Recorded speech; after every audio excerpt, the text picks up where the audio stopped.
Når vi taler motivation, og vi taler lederskab, så skal vi kende det begreb, der hedder frustrationsregression, som Helle Hein beskriver rigtig meget i hendes bog omkring primadonna-ledelse.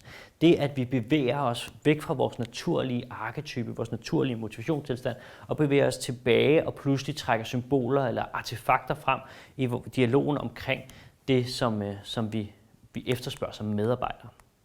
Derfor skal vi altså være bevidste om, når vi begynder at se den her regredierende adfærd hos vores medarbejdere, så er det, når de begynder at tale om noget, som i virkeligheden ikke er vigtigt for dem.